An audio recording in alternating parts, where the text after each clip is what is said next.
Medicover hospital హనుమకొండలో కన్సల్టెంట్గా చేస్తున్నాడు.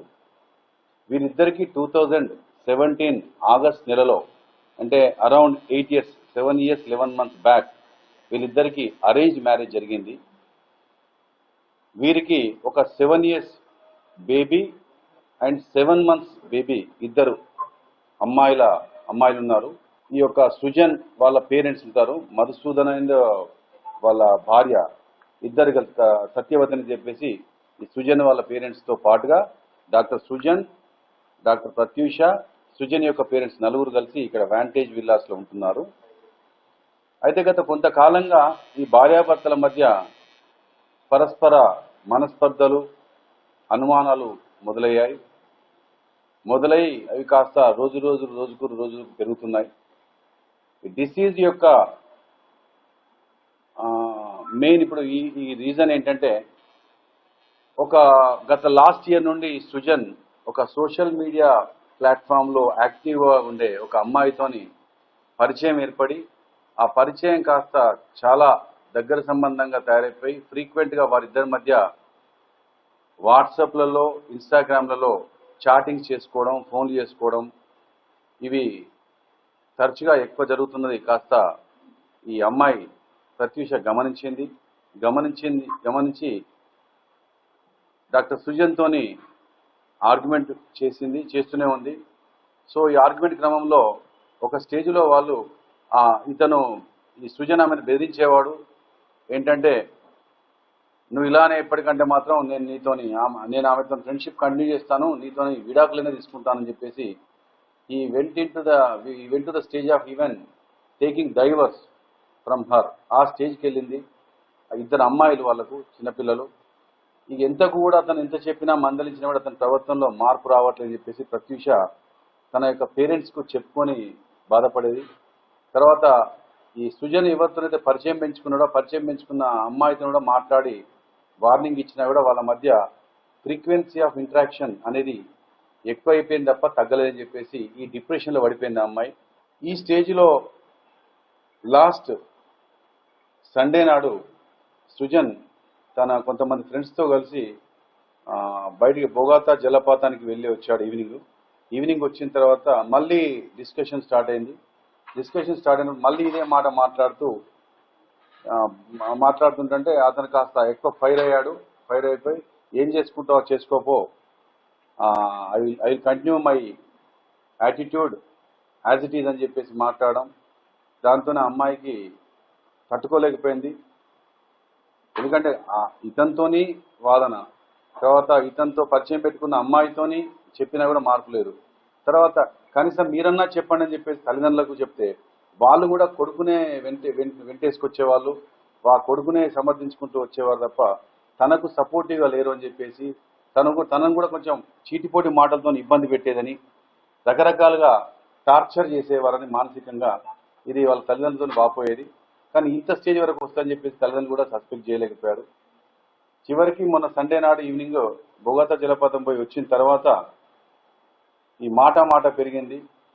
అతను కోపంగా మాట్లాడడం, ఇష్టం వచ్చినట్టు తిట్టడం, ఇవన్నీ చేసేసరికి అమ్మాయి తట్టుకోలేక ఫ్రస్ట్రేషన్తోని తను ఉంటున్న విల్లాలో పైనకెళ్ళి, అది ఇట్స్ డూప్లెక్స్ హౌస్, పైనకెళ్ళి రూమ్ డోర్ పెట్టేసుకున్నాక సైలెంట్ అయిపోయింది. ఇక్కడ వాతావరణం ఇద్దరే ఉన్నారు. పిల్లలంతా అంతకు ముందు రోజే ఆ పిల్లల్ని సృజన్ యొక్క పేరెంట్ తీసుకుని భద్రాచలం వైపు వెళ్ళారు వాళ్ళ బంధువులింటికి.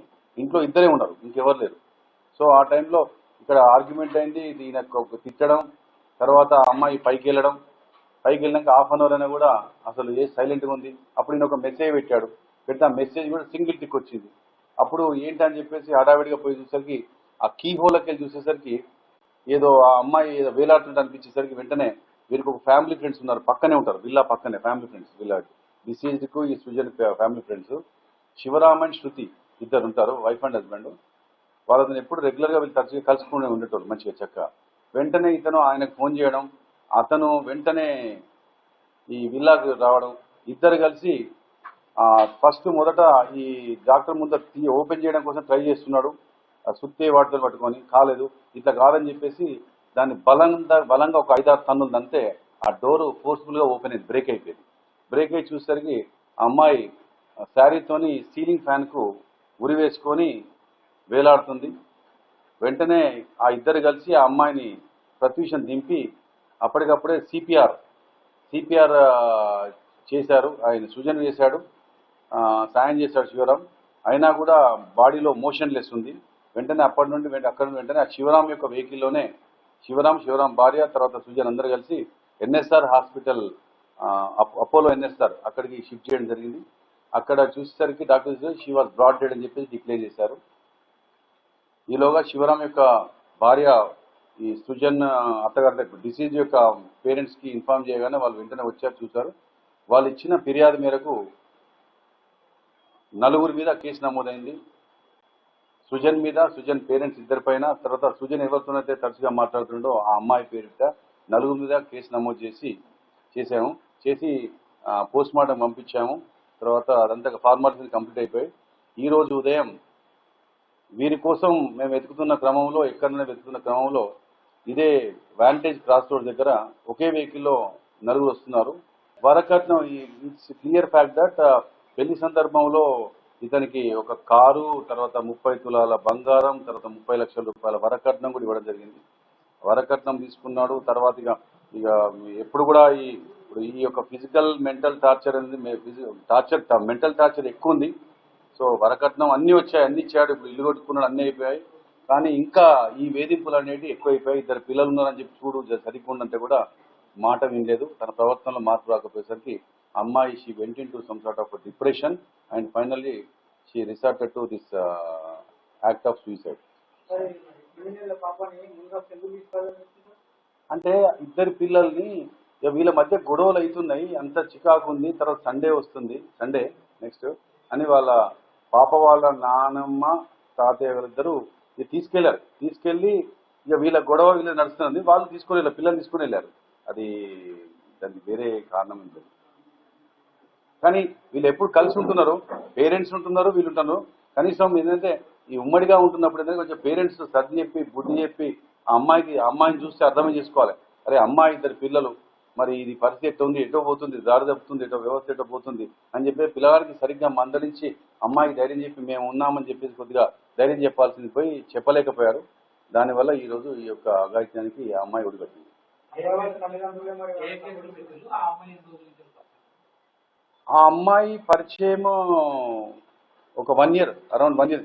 అక్కడ మన మెడికవర్ హాస్పిటల్లో ఈ యొక్క వాళ్ళ మేనేజ్మెంట్ ఏంటంటే ఇంపార్టెంట్ స్పెషలిస్ట్లని ఎంగేజ్ చేసి వాళ్ళతో కొన్ని ఇంటర్వ్యూలు చేస్తుంటారు. అంటే ఈ రోజుల్లో ప్రచారం అనేది దానికోసం చేస్తున్నారు. ఆ ఇంటర్వ్యూ చేసే క్రమంలో సోషల్ మీడియాకి సంబంధించిన వాళ్ళను, కొంతమంది ఎక్కువ వ్యూస్ ఉన్న వాళ్ళను, ఎక్కువ లైక్స్ ఉన్న వాళ్ళను, ఎక్కువ ఫాలోవర్స్ ఉన్న వాళ్ళని ఐడెంటిఫై చేసి వాళ్ళ అకౌంట్ ద్వారా ఈ యొక్క ఇంటర్వ్యూస్ని స్ప్రెడ్ చేస్తే ఎక్కువ మంది తెలుస్తారని చెప్పేసి వాళ్ళు పిలిపించుకున్నారు. అప్పుడు ఏర్పడ్డ పరిచయం కాస్త ఎక్కువ పెరిగేసరికి అది కాస్త ఈ పరిస్థితికి వచ్చేసిందండి.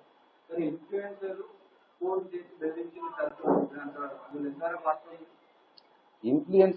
చేసి బెదిరించడం కాదు, కానీ ఈ అమ్మాయి చాలా క్లియర్గా చెప్పింది, నాకు పెళ్ళయింది, నాకు 2 పిల్లలు ఉన్నారు, ఒక పద్ధతిగా గౌరవంగా పద్ధతిగా బతుకుతున్నాం, నువ్వు మా యొక్క కుటుంబంలోకి మా యొక్క జీవితంలోకి ఎంటర్ కావడం వల్ల డిస్టర్బ్ అవుతుంది, నువ్వు కాస్త చక్కగా ఉండు, నువ్వు పద్ధతిగా ఉండు, నువ్వు కొంచెం కట్ చేసుకో డిస్కనెక్ట్గా అంటే ఆడ ఆగలే.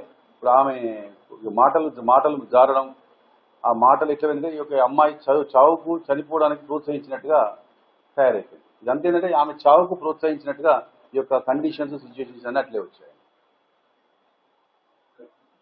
Thank you.